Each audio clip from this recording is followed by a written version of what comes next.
Hey YouTube, this is Southern Prepper 1. Let me show you what I'm doing. And I apologize, a lot of people send me emails, PMs, it's so hard to get to them. Some send me some good questions, and usually I send my phone number back. So if that's going to be hard for you to call me, I am very sorry, but I have more time to talk when I'm out here working than to sit in front of a computer. Let's show a little bit what I've been doing. I have been super busy. I have put in some figs at the beginning of spring. There's 3 of them here and they're doing great. So that was an add to the homestead, some figs. Things that you're going to need if you're trying to do a homestead or a retreat. Let's look across there, and I don't know if you can see that too well, but that's a burn pile. Every homestead retreat needs a burn pile where you can get rid of brush and debris. Very helpful. So when you're buying property and you start that process, look for a spot where you can safely put. Now you can't tell, but there's gravel around that. So it is a very safe spot. Look at that right there. Yes, I have broken down. My neighbor is here, and it is well worth to pay him a little bit of money for a few hours worth of work, because in a few hours he can do what I take weeks to do. So yes, I've gotten smart, because I have so much to do. This is what we're doing here. See the pile? Now this has been partially cleared. Look across there and you're going to see a lot of vegetation. But a lot of that vegetation, I had cut the trees down, and it's been probably 4 or 5 years, and they're growing back up. You can see that right there. So it's really thick and green, but a lot of the big stumps, and some of them were cut over 10 years ago. So it's easy clearing, but right now this is all I'm clearing. I'm going to put some cherry trees in here. I might leave a section big enough where I could do a little bit of corn, to have another place to put corn. You are never finished when you own a piece of property. It's always improving, improving, improving. But the thing I challenge you, get a piece of property. If you own some dirt and you own it outright, you're going to really feel alive. You're going to feel a little bit freer than you would if you don't own a piece of property and you're paying rent. So work hard as you can, because it is a good feeling. What else have I been doing on the homestead? I'm going to show you this. Just took it out of my truck. Another prepper friend got this for me. I appreciate it. He's probably watching. But this is a screening material for keeping the sun out. I think this came from an old Walmart. I don't know if you can see that. But what I'm going to do is I'm going to use it for camo netting. Take some spray paint, put a little bit of different color in it to match your surroundings. You can cut this stuff. It has grommets in it, but there's a ton of this here. So it's going to make a lot of hides. It's going to make some covers to cover some vehicles. So we can unfold it, put it over your vehicle, and it will offer some camouflage. What else have I been doing? I've been doing a little painting. This is called board and batten. Trying to finish a home improvement project. These are the boards and that's the batten. So there's a board here and a board here. They're about 7 1/4. And then where your seam is, you put a batten. Trimming out the windows. Just a lot to do. Trying to finish up. I'm going to show you my garden. If you get a piece of property and you need some privacy, I really didn't need privacy over here, but it is nice. I planted some Leland Cypresses. Let me show you these. Some people don't like Lelands, so if you want to go with more of a cedar that's native to your area, this is probably, I don't know, probably 18 to 20 feet tall. These are 5-year-old.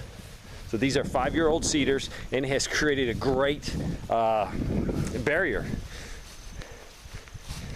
They look nice.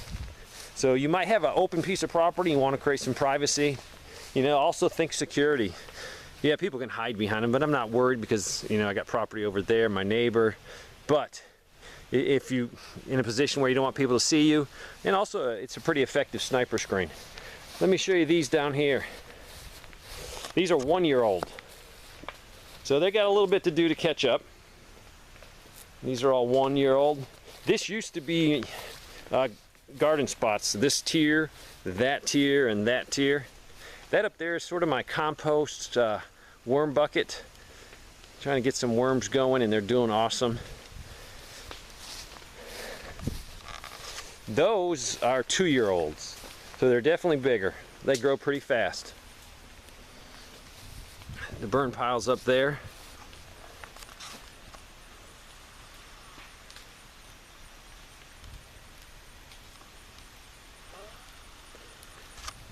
All right, we talked about having a place to burn. Let's talk about you buy a piece of property.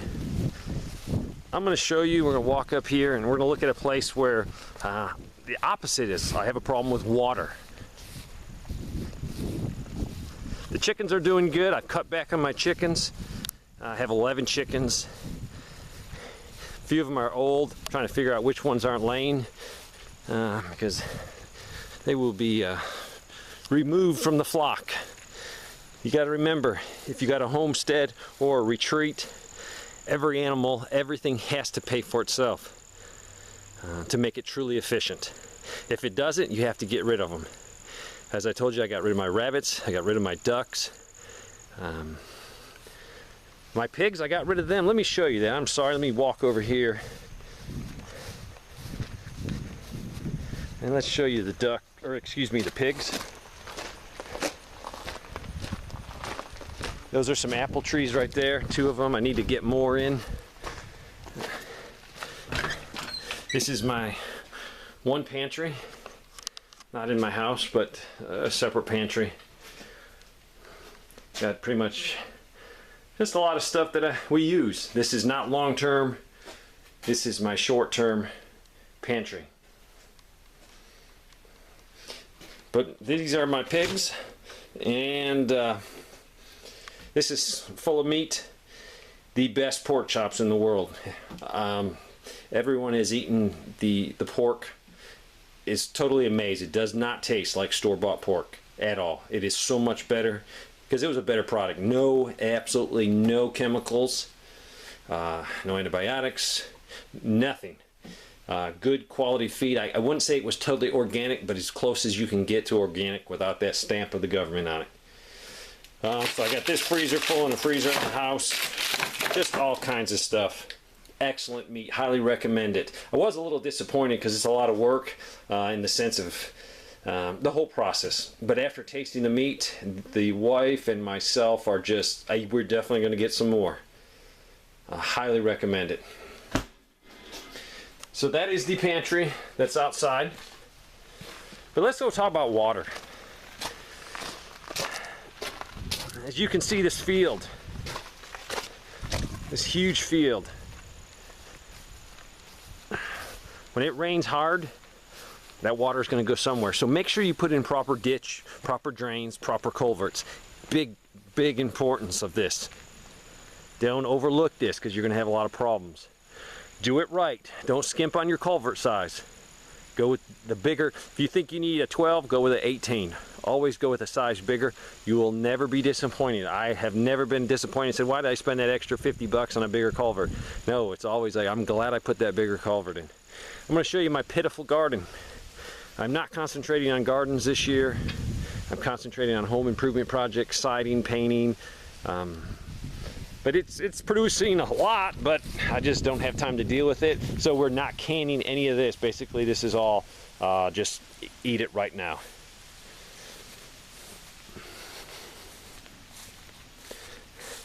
So this is what I'm doing on my property. It's full speed ahead, trying to get done. You might say, why are you trying to hurry? I'm preparing for an economic collapse. That's the bottom line. Is it doom and gloom? Heck no. It is fun. It is positioning myself to need less money in the future. So if things deteriorate financially, I will be able to survive, and hopefully I will be able to help my children or help other friends. But that's what I'm doing. It is a full-time job. And I apologize if I don't get back to you. It's not that I'm ignoring you. It's not that I'm acting stuck up. It's I have a list of priorities, and right now my priorities are my property and my family. Thanks for watching.